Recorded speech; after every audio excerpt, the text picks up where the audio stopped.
Okay. അപ്പം കഴിഞ്ഞ ദിവസം ഞാനൊരു വീഡിയോ ഇട്ടിട്ടുണ്ടായിരുന്നു മീം കോയിനെ കുറിച്ച്. അപ്പോൾ എനിക്ക് കുറേ മെസ്സേജ് വന്നിട്ടുണ്ടായിരുന്നു, എന്താണ് മീം കോയിൻ, അങ്ങനെ എന്താ ഇതിനെപ്പറ്റി കുറേ മെസ്സേജ് വന്നു. അപ്പം എനിക്ക് മനസ്സിലായി പകുതി പേർക്കും ഇതിനെക്കുറിച്ചൊരു പിടിയില്ലെന്ന്. ഓക്കെ.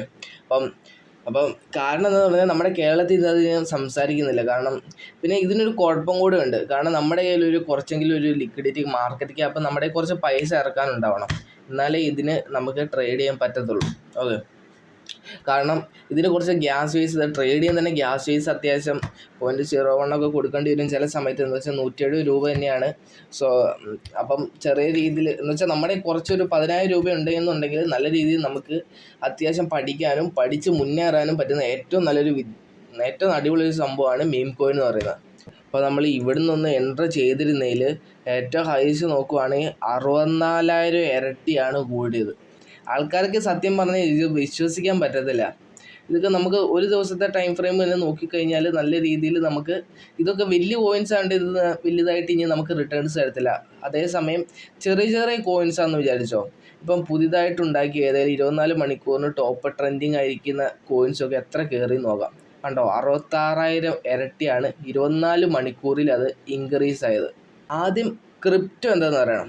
ഈ ക്രിപ്റ്റോ എന്ന് പറഞ്ഞ സാധനം എന്ന് പറഞ്ഞാൽ നമ്മുടെ ഈ ഫിയാറ്റ് മണി എന്ന് പറഞ്ഞാൽ എന്താ, നമ്മുടെ കയ്യിലുള്ള കാശ്, നോട്ട്, 100,000 രൂപയുടെ നോട്ടാണ് ഫിയാറ്റ്. അത് ഗവൺമെൻറ് പ്രിൻറ്റ് ചെയ്യുന്ന സാധനം.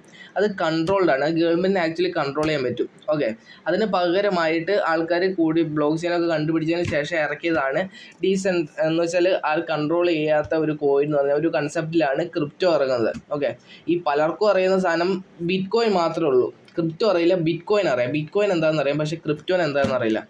അപ്പോൾ ഈ കോയിൻസൊക്കെ ആക്ച്വലി നമുക്ക് എന്താ പറയുക, ട്രേഡ് ചെയ്യാൻ പറ്റും. നമുക്ക് ഈ സെൻട്രലൈസ്ഡ് എക്സ്ചേഞ്ച് ആയിട്ടുള്ള ബിനാൻസ്, അങ്ങനത്തെ കുറേ സാധനങ്ങളൊക്കെ ഉണ്ട്. അപ്പോൾ നിങ്ങൾക്ക് അറിയായിരിക്കും, ബിനാൻസ് ഉണ്ട്, OKX ഉണ്ട്, ഇങ്ങനത്തെ കുറേ വാലറ്റിൽ നമുക്ക് ആക്ച്വലി ട്രേഡ് ചെയ്ത് നമ്മുടെ പൈസ ബിറ്റ് കോയിൻ ആകാനും നമുക്ക് കൺവേർട്ട് ചെയ്യാൻ പറ്റും. ഓക്കെ. ഈ ബിറ്റ് കോയിൻ്റെ ഇനീഷ്യൽ സ്റ്റേജസ് എന്നൊക്കെ പറഞ്ഞു കഴിഞ്ഞാൽ നമുക്ക് ഡീസെൻട്രലൈസ്ഡ് ആയിട്ടുള്ള മീം കോയിൻസ് ആയിരിക്കും ആക്ച്വലി. ഓക്കെ. എന്ന് പറഞ്ഞാൽ ഈ മീം കോയിൻസ് ഒരു മെച്യൂരിറ്റി കഴിഞ്ഞിട്ടാണ് ആക്ച്വലി ഇതുപോലത്തെ സെൻട്രലൈസ്ഡ് എക്സ്ചേഞ്ചിലോട്ട് മാറുന്നത്. ഓക്കെ. അപ്പോൾ ഈ മീം കോയിൻസ് ആക്ച്വലി ഇപ്പം ബിറ്റ് കോയിൻ്റെ പ്രൈസ് എത്രയാണ്? 64 ലക്ഷമോ? ഓക്കെ അല്ലേ? അപ്പോൾ അന്ന് എത്രയായിരുന്നു ഒരു ബിറ്റ് കോയിൻ്റെ പൈസ? അന്ന് 2018, 2018 2010 എനിക്ക് പറഞ്ഞത്. ആ സമയത്ത് ഇതിൻ്റെ വില എന്ന് പറയുന്നത് എത്ര? 1 രൂപയോ 2 രൂപയോ, അത്രയും കുറവായിരുന്നു. ഓക്കെ. ആക്ച്വലി എന്തൊരു സംഭവം ഉണ്ടായിരുന്നു, ബിറ്റ് കോയിന് മറ്റേ പിസ്സ കൊടുക്കാൻ വേണ്ടി എത്ര 64,000 ബിറ്റ് കോയിനൊക്കെ കൊടുത്തിട്ടാണ് ഒരു പിസ്സ മേടിച്ചത്. ഓക്കെ. അത്രയും വില കുറഞ്ഞ സാധനമായിരുന്നു അന്ന്, ചീപ്പായിരുന്നു അത്.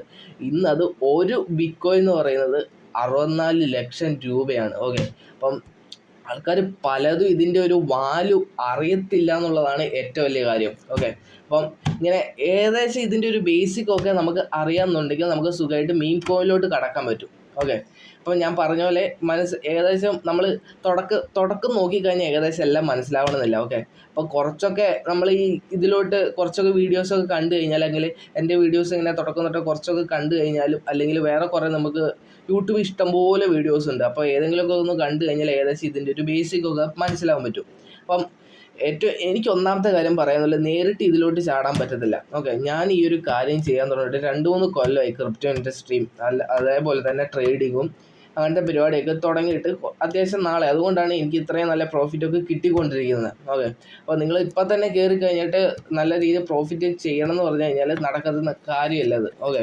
അതിപ്പോൾ അൺറിയലിസ്റ്റിക്, പക്ഷേ നമ്മൾ ഇപ്പോഴെങ്കിലും തുടങ്ങണം. അതാണ് എനിക്ക് പറയാനുള്ളത്.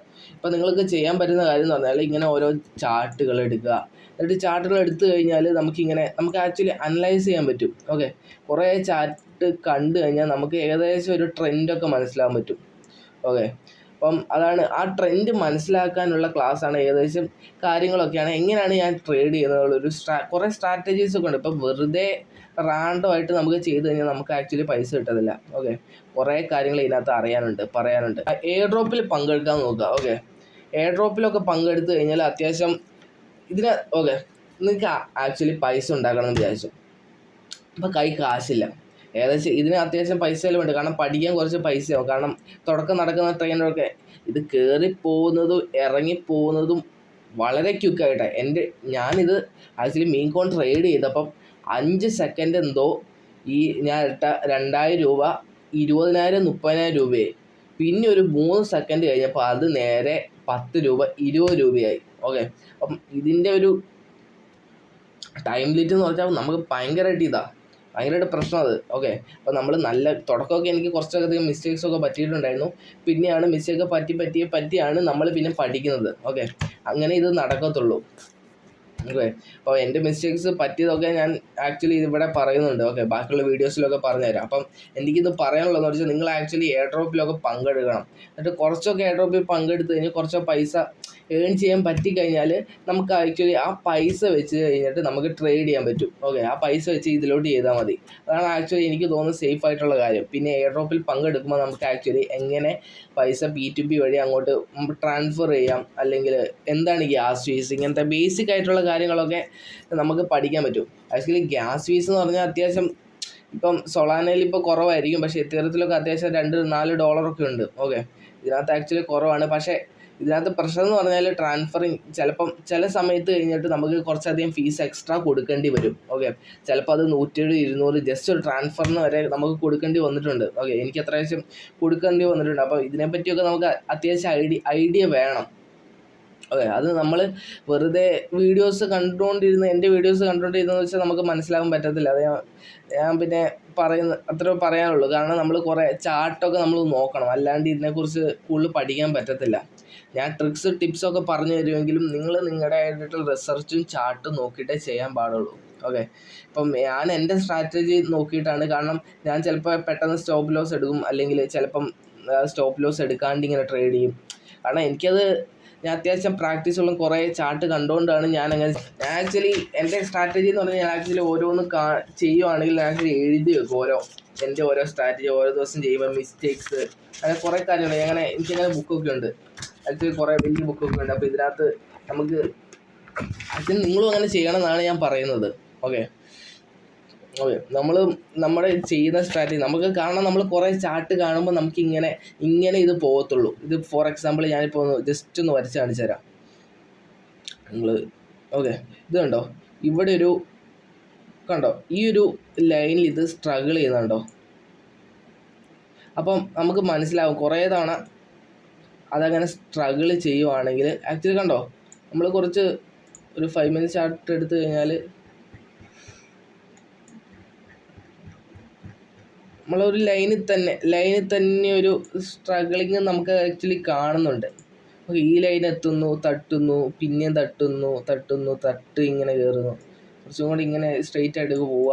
ഓക്കെ, തട്ടിപ്പോകുന്ന ഒരു ഇൻക്രീസിങ് പാറ്റേൺ ആയിട്ട് വരുന്നത്. ഓക്കെ, അപ്പം നമുക്കങ്ങനെ കുറേ കണ്ടാലും നമുക്ക് കുറേ ട്രേഡ് ചെയ്താൽ നമുക്ക് ഇങ്ങനത്തെ കുറേ കാര്യങ്ങൾ ആക്ച്വലി കണ്ടുപിടിക്കാൻ പറ്റും.